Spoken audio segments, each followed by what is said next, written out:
మీ అందరికి కూడా నా హృదయపూర్వకమైన వందనాలు తెలియజేస్తా ఉన్నాను. అలాగే నన్ను మీ మధ్యలోనికి ప్రేమతో ఆహ్వానించిన దైవజనులు సురేష్ గారిని బట్టి నేను ప్రభువుని ఎంతగానో స్తుతిస్తూ ఉన్నాను. దేవుని మహాకృప కనికరాలను బట్టి దేవుడి రీతిగా సజీవుల సంఖ్యలో ఉంచి మరి రీతిగా మనందరము కూడి ప్రభువుని స్తుతించటానికి గొప్ప తరుణాన్ని ప్రభు అనుగ్రహించారు. అలాగే కూడి వచ్చిన దైవజనులు, బంధుమిత్రులు, కుటుంబ సభ్యులు, మరి వేదికనున్న శ్రేష్ఠులైన దైవజనులు, వీరందరికీ కూడా నా హృదయపూర్వకమైన వందనాలు తెలియజేస్తా ఉన్నాను. మరి రోజున దైవజనులు సురేష్ గారి కుమార్తె మరి చిన్నారి ఇలియానా గ్రేస్ జన్మదినం సందర్భంగా మనం ఇక్కడ కూడి ఉన్నాం. మరి ప్రభువు వారిని దర్శించి వారి జీవితంలో చేసిన అద్భుతాన్ని బట్టి వారికి ఇచ్చిన చక్కటి కుమార్తె మరి పెద్దల దయలో, దేవుని దయలో వర్ధిల్లుతూ నేటికి 3 సంవత్సరాలు మరి పూర్తి చేసుకున్న సందర్భంగా మరి దైవజనుల మరి దీవెనలు, వారి ఆశీర్వాదాలు, దేవుని దీవెనలు వారి కుమార్తె మీద ఉండాలని మరి సురేష్ అయ్య గారు ఎంతగానో ఆశించి ఈ కూడికను ఏర్పాటు చేశారు. అందును బట్టి మనందరం ఇక్కడ కూడుకొని ఉన్నాం. మరి ఈ సమయంలో తడవు చేయకుండా ఒక మాటను ధ్యానం చేసుకుందాం. కొలసీలకు రాసిన పత్రిక 3వ అధ్యాయము 17వ వచనము చదువుతూ ఉన్నాను, గమనించండి. మరియు మాట చేత గాని క్రియ చేత గాని మీరేమి చేసినను ప్రభు అయిన యేసు ద్వారా తండ్రి అయిన దేవునికి కృతజ్ఞతాస్తుతులు చెల్లించుచు సమస్తమును ఆయన పేరట చేయుడి. హల్లెలూయా. ప్రార్థన చేసుకొని ఈ మాటలను మనం ధ్యానించుకుందాం. మమ్మల్ని అతి మిక్కిలిగా ప్రేమించిన మా ప్రియ పరలోకపు తండ్రి, ఈ ఉదయకాల సమయంలో మరొకసారి మీ పాద సన్నిధి చేరటానికి మీరు చూపిన కృపను బట్టి స్తోత్రాలు. గడిచిన కాలమంతా మీ రెక్కల నీడలో భద్రపరిచారయ్యా. క్షేమాన్ని, సమృద్ధిని అందించారు. ఈ రీతిగా మిమ్మల్ని స్తుతించటానికి చక్కటి సమయాన్ని మాకు ఇచ్చారు. మరి వాతావరణాన్ని నాయన స్వాధీనపరుచుకొని చక్కటి వాతావరణాన్ని మీరు మాకు అనుగ్రహించారు. వందనాలు. అదే రీతిగా దైవజనుల రాకపోకల్లో మీరు తోడుగా ఉన్నారు. క్షేమకరమైన ప్రయాణాలనిచ్చి మా మధ్యలోనికి నడిపించారు. స్తోత్రాలు. ఈ సమయంలో మీరు ఏర్పాటు చేసిన ఈ లేఖనాలను బట్టి స్తుతిస్తూ ఉన్నాం. ఈ వాక్యాలను మా వినికిడిలో దీవించండి. మా సమయాన్ని దీవెనకరంగా మార్చండి. అల్పుణ్ణైన నన్ను మరుగు చేసి మీ ఆత్మచేత నింపి వాడుకోమని బతిమాలుకుంటూ ఉన్నాం. రాజా, సహాయము చేయండి. మీ ఆత్మ స్వాధీనానికి అప్పచెప్పుకుంటూ ఉన్నాం. సమస్తాన్ని నడిపించండి. మీకే మహిమలు ఆరోపిస్తూ యేసయ్య పరిశుద్ధ నామంలో అడిగి వేడుకుంటున్నాము పరమ తండ్రి, ఆమేన్. దేవునికి స్తోత్రం. హల్లెలూయా. ప్రభువునందు ప్రియ సహోదరి సహోదరులారా, పౌలపోస్తలుడు కొలసీ పట్టణంలో ఉన్న సంఘాన్ని ఏ రోజున దర్శించలేదు గాని ఆయన చెరసాలలో ఉండగా ఆ సంఘం పట్ల ఆయన విన్న మాటలను బట్టి వారిని ఉద్దేశించి ఈ చిన్న ఉత్తరాన్ని రాశాడు. ఈ ఉత్తరంలో మరి అనేకమైన ప్రాముఖ్య సంగతులు, ముఖ్యంగా విశ్వాసులు, సంఘస్థులు అనుసరించవలసిన ప్రాముఖ్యమైన విషయాలను ఆయన హెచ్చరికగా బోధిస్తూ ఉన్నాడు. చూడగలిగితే 3వ అధ్యాయము 17వ వచనంలో ఆయన ఇలాగ రాస్తూ ఉన్నాడు. ఏమంటున్నాడు? మాట చేత గాని క్రియ చేత గాని మీరేమి చేసినను ప్రభు అయిన యేసు ద్వారా తండ్రి అయిన దేవునికి కృతజ్ఞతాస్తుతులు చెల్లించుచు సమస్తమును ఆయన పేరట చేయుడి. కృతజ్ఞతాస్తుతులు చెల్లించుచు సమస్తమును ఆయన పేరట చేయుడి. వాస్తవానికి కృతజ్ఞత కలిగి ఉండటం, కృతజ్ఞతలు అర్పించటం, క్రైస్తవుని జీవితమే ఒక అర్పణగా ఉండటం అనేది ఎంత అవసరమో ఈ మాటల ద్వారా మనం తెలుసుకుంటూ ఉన్నాం. వాస్తవానికి కృతజ్ఞత అనే మాట చిన్నదే గాని అందులో ఉన్న ఆంతర్యం మాత్రం చాలా గంభీరమైనది. ఈ విషయాన్ని మనం అర్థం చేసుకోవాలి. గమనించగలిగితే పౌలు అపోస్తలుడు అంటున్నాడు, మాట ద్వారా క్రియ ద్వారా దేవునికి కృతజ్ఞతాస్తుతులు చెల్లించండి అంటున్నాడు. గమనించండి, ఎప్పుడైతే మన అంతరంగంలో కృతజ్ఞతాభావం ఉంటుందో దాన్ని బట్టే ఆయనకు కృతజ్ఞతాస్తుతులు మనం చెల్లించగలం. అనేక మేళ్లను ఆశీర్వాదాలను మన జీవితంలో అనుభవిస్తూ ఉంటాం. కానీ మనిషి అనుకునేది ఏంటంటే ఇవన్నీ యాంత్రికంగా యాదృచ్ఛికంగా సంభవించినవే, ఇందులో దేవుని ప్రమేయం ఏది అని మనిషి అనుకుంటూ ఉంటాడు. అందుకనే దేవుని యొక్క ఉనికిని గమనించడు, దేవునికి ఏమాత్రం కూడా కృతజ్ఞతాస్తుతులు చెల్లించడు. కానీ మనకు సంభవించిన ప్రతిదీ కూడా దేవుని యొక్క ఉనికి, ఆయన సార్వభౌమాధికార చిత్తాన్ని బట్టి జరిగిందే అని ఎప్పుడైతే ఆ ఎరుకను మనం కలిగి ఉంటామో దానిని బట్టే మన హృదయం అంతా కూడా కృతజ్ఞతతో నిండిపోతుంది. అందుకనే కృతజ్ఞత కలిగి ఉండటం అనేది క్రైస్తవుని లక్షణము. హల్లెలూయా. అందుకనే దేవుడు చేసిన ప్రతి మేలును, ప్రతి అద్భుతాన్ని, ఆశ్చర్య కార్యాన్ని, ఆయన మనల్ని దీవించిన విధానాన్ని బట్టి మనము ఆయనకు కృతజ్ఞతాస్తుతులు చెల్లిస్తూ ఆయనను మనము స్తుతించవలసిన వారమై ఉన్నాం. అందుకనే గమనించండి, క్రైస్తవ్యం అనేది ఇదేదో యాంత్రికంగా జరిగింది కాదు. క్రైస్తవ్యం అంటే దేవునితో మనము కలిగి ఉన్న సహవాసము. హల్లెలూయా. దేవునితో మనకి ఉన్న సహవాసం, ఈ సహవాసములో ఆయన సన్నిధిని, ఆయన ప్రసన్నతను మనం అనుభవిస్తూనే ఉన్నాం. అనుభవించిన కొలది మనం కృతజ్ఞతాస్తుతులు చెల్లించాలి. కృతజ్ఞతలు చెల్లించింది కొలది మన ఫలము అధికమవుతుంది అన్న సంగతిని మనము అర్థం చేసుకోవాలి.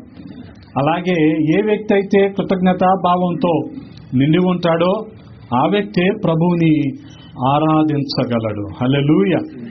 అందుకనే మనం ఆదివారం ఆరాధనకు వెళ్తాం. ఎందుకు వెళ్తాం?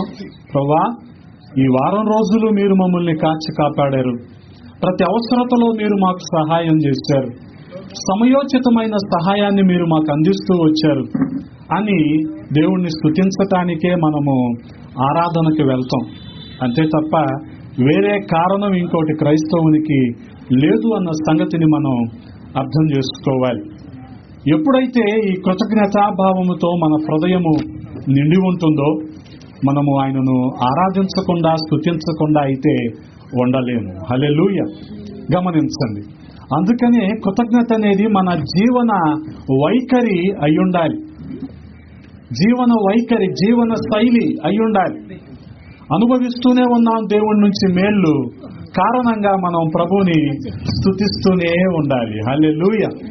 కాబట్టి గమనించండి ప్రియ సహోదరి సహోదరులారా, యేసుక్రీస్తు ప్రభువారు ఒక అద్భుతాన్ని చేశాక లూకా సువార్త 17వ అధ్యాయం 16-17 వచనాలు చదువుతూ ఉన్నాను. గమనించండి. గొప్ప శబ్దముతో దేవుని మహిమపరచుచు తిరిగి వచ్చి ఆయనకు కృతజ్ఞతాస్తుతులు చెల్లించుచు ఆయన పాదముల యొద్ద సాగిలపడెను వాడు సమరయుడు. అందుకు యేసు 10 మంది శుద్ధులైరి కారా, ఆ 9 ఎక్కడా అని అంటున్నాడు. గమనించండి, వాస్తవానికి అన్నీ చూస్తున్న దేవుడు, సర్వాధికారి అయిన దేవుడు, సర్వాంతర్యామి అయిన దేవునికి ఆ 9 మంది ఎక్కడ ఉన్నారో తెలియదా? తెలుసు. గమనించండి, ఆదికాండం 3వ అధ్యాయములో ఆదాము అవ్వల్ని, ఆదామా నువ్వు ఎక్కడున్నావంటే దేవునికి తెలియదా ఆదాము ఎక్కడున్నాడో? కానీ అడుగుతున్నాడు దేవుడు. వాస్తవానికి ఆ ప్రశ్నకు సరైన జవాబు, యథార్థమైన జవాబు వస్తుందో రాదో కదా. గహజీ ఆ రీతిగా నయమాను రథం వెంట పరిగెత్తుకొని కావలసిన బహుమానాలన్నీ తీసుకొని తిరిగి వచ్చి తన గుడారంలో డేరాలో దాచుకొని ఏమీ తెలియనట్టు ఎలీషా ప్రవక్త దగ్గర నిలబడ్డాడు. ఎలీషా ప్రవక్త అడిగాడు, గహజీ ఎక్కడికి వెళ్ళావంటే నీ దాసుడునైన నేను ఎక్కడికి పోలేదు. అప్పుడు ఎలీషా అన్న మాట ఏంటంటే, నా ఆత్మ నీతో కూడా రాలేదా గహజీ అంటే ఎలీషాకి తెలియదా? అలాగే ఇక్కడ యేసు ప్రభు వారికి తెలియదా? అడుగుతున్నాడు. ఆ 9 ఎక్కడ? 9 మంది ఏరి? నేను స్వస్థపరిచింది 10 మందిని, కానీ ఆ 9 మంది ఎక్కడ? నువ్వు ఒక్కడవే వచ్చావు, బిగ్గరగా అరుస్తున్నావు, గట్టిగా స్తోత్రాలు చెప్తున్నావు, కృతజ్ఞతాస్తుతులు చెల్లిస్తున్నావు అని అడుగుతున్నాడు. గమనించండి. చూడగలిగితే వాస్తవానికి ఆయన అడుగుతున్నది ఆ సమరయుణ్ణి కాదు గాని, కృతజ్ఞతలు చెల్లించని, ప్రభువు చేసిన మేళ్లను మరిచిపోయిన ప్రతి 9 మందిని ప్రభు అడుగుతున్నాడు, మీరెక్కడున్నారు అని కదా. వాస్తవానికి దేవుడు చేసిన మేళ్లను మర్చిపోయి కనీసం వారంలో ఒక రోజు ఆయన సన్నిధికి వెళ్ళి ఆయన సన్నిధిలో మనం కనపరుచుకొని ఆయన ఆరాధించాలన్న విచక్షణ కూడా లేని విశ్వాసుల్ని ఈరోజు మనం చూస్తా ఉన్నాం. వెళ్ళొచ్చులే అన్న నిర్లక్ష్యం, ఏముందలే ఆదివారం అనే నిర్లక్ష్యం, ఈ 6 రోజులు నేను కష్టపడ్డాను, ఒళ్ళంతా నలిగిపోయింది, కాబట్టి విశ్రాంతి తీసుకుంటే ఏంటి తప్పు అనుకునే మనుషులు ఈ రోజున. అందుకనే అటువంటి వారిని, కృతజ్ఞత చూపించని ప్రతి 9 మందిని గమనించండి కదా. వాస్తవానికి దేవునికి మనం ఏమిస్తాం? ప్రభు భాగాన్ని ఇస్తాం కదా. అది కూడా ఎంత? దశమ భాగం కదా. ఇక్కడ ప్రభు వద్దకు తిరిగి వచ్చిన కృతజ్ఞత కూడా అంతే.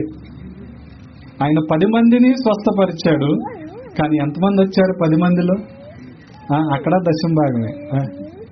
మిగతా 9 మంది ఏరి అని అడుగుతున్నాడు ప్రభు.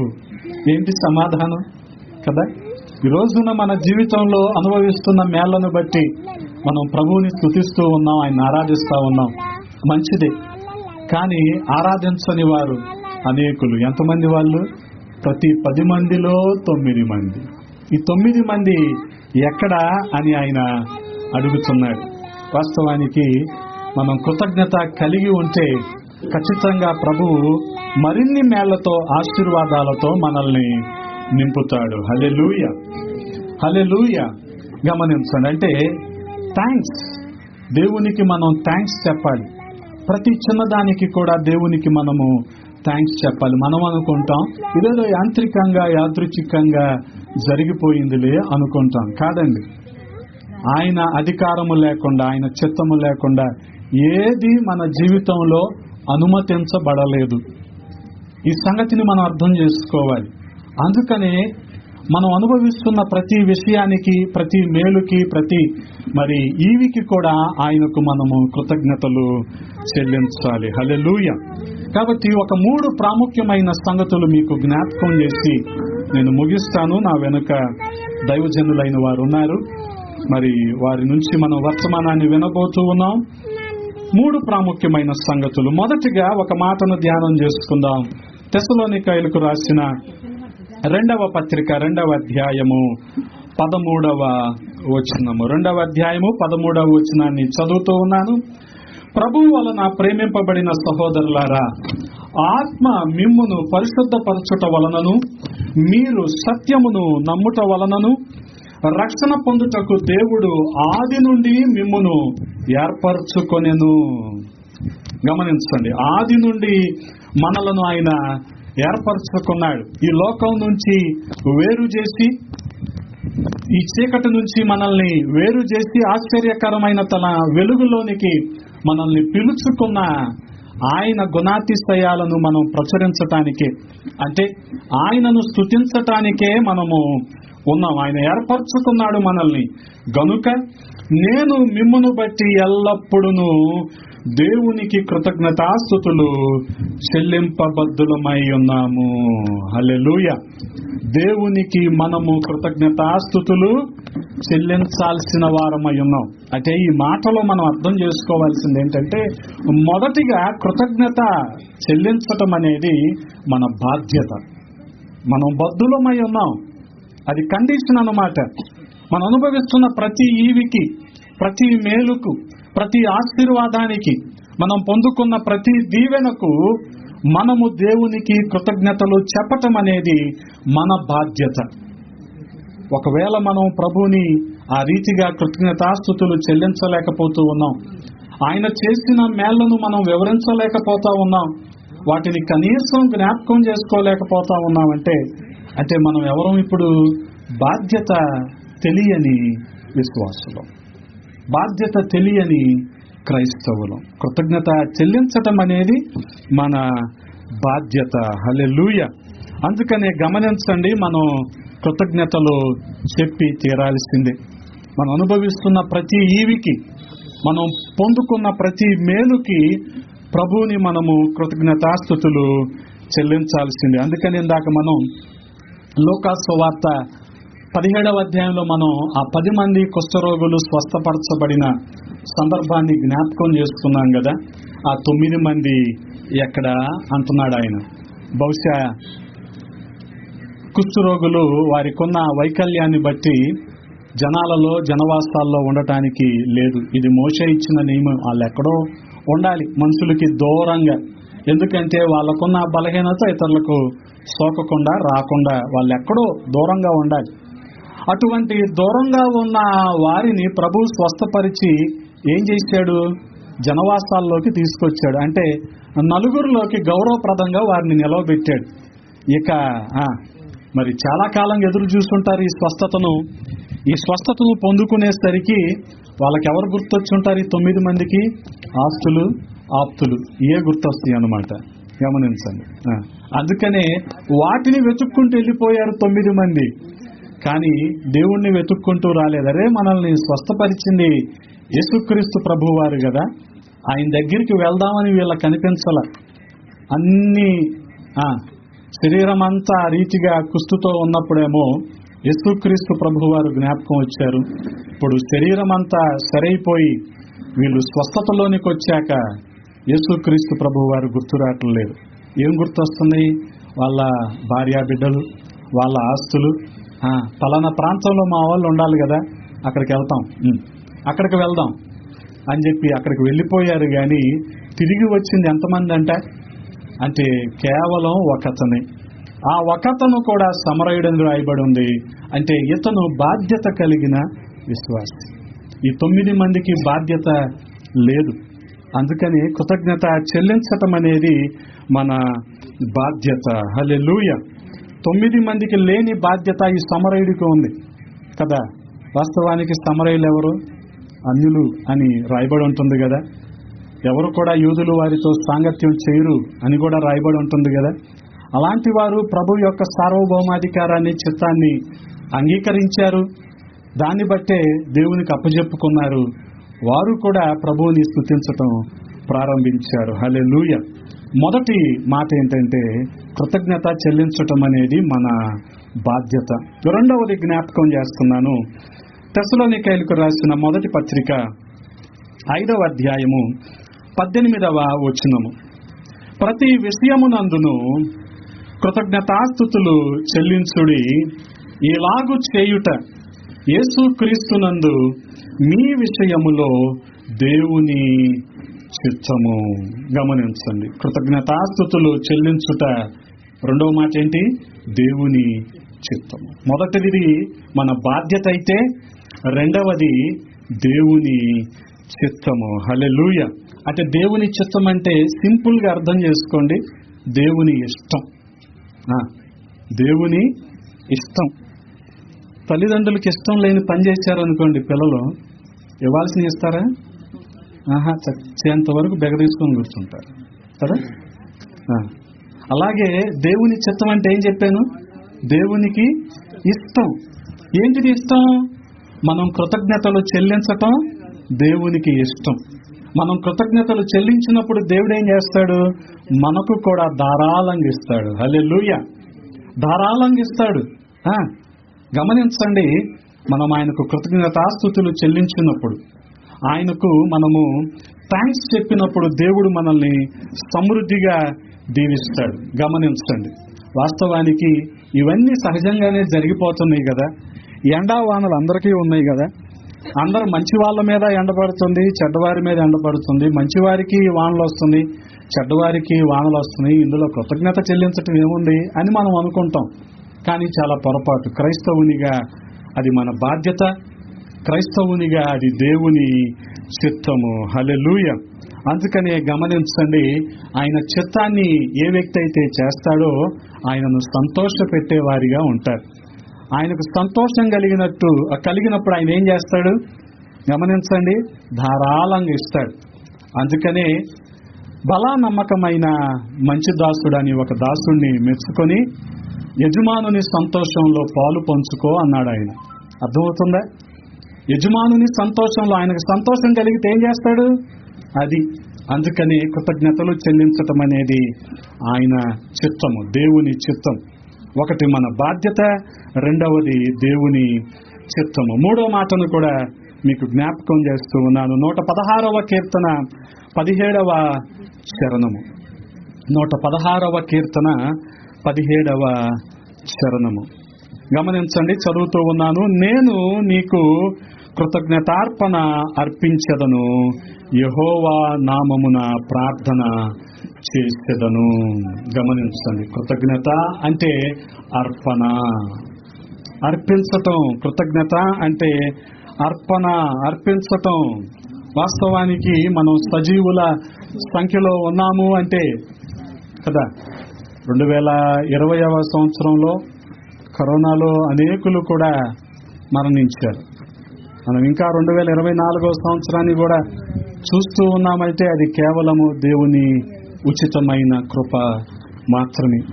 అంటే దీనికి కూడా మనం కృతజ్ఞతాస్తుతులు చెల్లించలేదనుకోండి కదా, చాలా సందర్భాల్లో అన్మెరిటెడ్ ఫేవర్స్ ని మనిషి అనుభవిస్తూ ఉంటాడు. అంటే తనకు అర్హత, యోగ్యత లేకపోయినా కొన్ని మేళ్ళు అనుభవిస్తూ ఉంటాడు. దాన్నే మనం ఏమన్నాం? కృప అన్నాం. వాస్తవానికి మన కోసం ప్రాణం పెట్టాల్సిన అవసరం ఆయనకి లేదు, కానీ ఆయన మన కోసం శిలువ మీద మరణించాడు. సమాధి చేయబడి 3వ రోజున తిరిగి లేచి మరి సజీవుడిగా ఉండి మనల్ని రక్షించుకున్నాడు. హల్లెలూయా. ఈ కారణం చేతైనా సరే మనము ఆయనకు కృతజ్ఞత అనే అర్పణను మనం ఇవ్వవలసిన వారమై ఉన్నాం. అందుకనే దావీదు మహారాజు అంటున్నాడు 50వ కీర్తన 23వ చరణంలో, స్తుతియాగము అర్పించువాడు నన్ను మహిమపరుచుచున్నాడు. స్తుతులు అర్పించేవాడు నన్ను మహిమపరుస్తున్నాడు. మనిషి ఏమనుకుంటాడు ఈ రోజున? తను అట్టహాసంగా ఉండి ఇది దేవునికి మహిమ అనుకుంటాడు, కానీ కనీసం నోరు తెరిచి దేవుని వల్లే మేము ఇలాగ ఉన్నామని చెప్పలేని పరిస్థితుల్లో మనిషి ఉన్నాయి. అందుకనే గమనించండి, స్తుతి యాగము అర్పించువాడు నన్ను మహిమపరచుచున్నాడు, నేను వానికి దేవుని రక్షణ కనపరుచున్నట్లు వాడు మార్గము సిద్ధపరుచుకొనెను. అందుకనే గమనించండి, దేవుని హస్తాలకు మనం అప్పచెప్పుకోవాలి.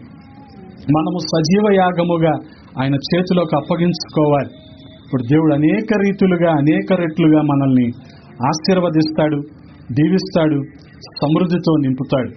అందుకనే కృతజ్ఞత కలిగి ఉండటం అనేది క్రైస్తవుని జీవన శైలి. క్రైస్తవుని జీవన శైలి అది. అందుకనే మనం నేర్చుకున్నాం కదా, 3 విషయాలు ఈ రోజున మనం మన జ్ఞాపకంలోనికి తెచ్చుకున్నాం.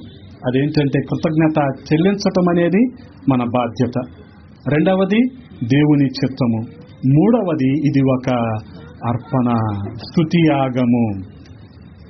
మన జిహ్వా ఫలమును ఆయనకు అర్పిస్తాం. దీన్ని బట్టి అనేక రెట్లు మేళ్లను, ఆశీర్వాదాలను అనుభవిస్తాం. ఆ రీతిగా మరి ఈ కూడికను ఏర్పాటు చేసుకున్న దైవజనులు సురేష్ గారి కుటుంబాన్ని కూడా దేవుడు అనేక రెట్లు దీవించాలి, ఆశీర్వదించాలని మనం ప్రార్థన చేద్దాం. వారి పరిచర్యను మరి దేవుడు ఇంకా విస్తరింపజేయాలని, అనేకులకు వారిని దీవెనకరంగా ఉంచిన విధానాన్ని బట్టి వారి నిమిత్తం మనం ప్రార్థన చేద్దాం. తలలు వంచండి, విన్న మాటలను బట్టి చిన్న ప్రార్థన చేసుకుందాం. పరిశుద్ధుడా, ప్రేమ కలిగిన తండ్రి, ఈ ఉదయాన్న కొన్ని మాటలు ధ్యానించడానికి కృపనిచ్చారు. స్తోత్రాలు ప్రభా. ప్రతి ఒక్కరూ మీకు కృతజ్ఞత కలిగి ఉండటానికి నాయన సహాయము చేయండి. మేము అనుభవిస్తున్న ప్రతిదీ, ప్రతి ఈవి, ప్రతి సమృద్ధి అది మీ వలన కలిగినది అని మేము గ్రహించుకొని మా హృదయాలను కృతజ్ఞతా భావముతో నింపుకొని మిమ్మల్ని స్తుతించే కృపనివ్వమని బతిమాలుకుంటూ ఉన్నాం. మరి ఈ కూడికలో ప్రభా మీరు తోడుగా ఉండండి. నా వెనుక మాట్లాడబోతున్న దైవజనులను మీరు అభిషేకించి బలముగా వాడుకోమని బతిమాలుకుంటూ ఉన్నాం. ఈ కూడికను ఏర్పాటు చేసుకున్న దైవజనులు సురేష్ గారి కుటుంబాన్ని మీరు దీవించండి. అయ్యగారు అమ్మగారు చేస్తున్న పరిచయను మీరు ఇంకనూ విస్తరింపజేయండి. అనేకులకు దీవెనకరంగా వారు ఉంచారు. స్తోత్రాలు. ముఖ్యంగా చిన్నారి ఇలియానా గ్రేస్ కు మీరు ఇచ్చిన సంవత్సరము అనే దయా కిరీటాన్ని బట్టి స్తోత్రాలు. దీర్ఘాయువునివ్వండి. వీటిని ప్రయోజకురాలుగా చేయండి. మీకు మహిమకరంగా దీవించి ఆశీర్వదించమని, ఈ కొద్ది మాటలు మా వినికిడిలో దీవించమని యేసయ్య నామంలో అడిగి వేడుకొంచున్నాము పరమ తండ్రి. ఆమేన్.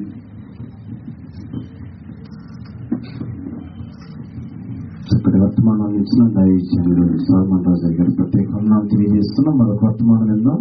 మన మధ్యలో ఉన్న పాస్టర్ జాకబ్ గారు కొద్ది నిమిషాలు దేవుని యొక్క వర్తమానం అందిస్తారు. మీకు అందరూ కూడా శ్రద్ధగా వలస తెలియజేస్తూ చెప్పల వరకు దైవజనుని ఆహ్వానిద్దాం. స్తోత్రం. కూడి వచ్చిన మీ అందరికీ ప్రభు పేరు వందనాలు.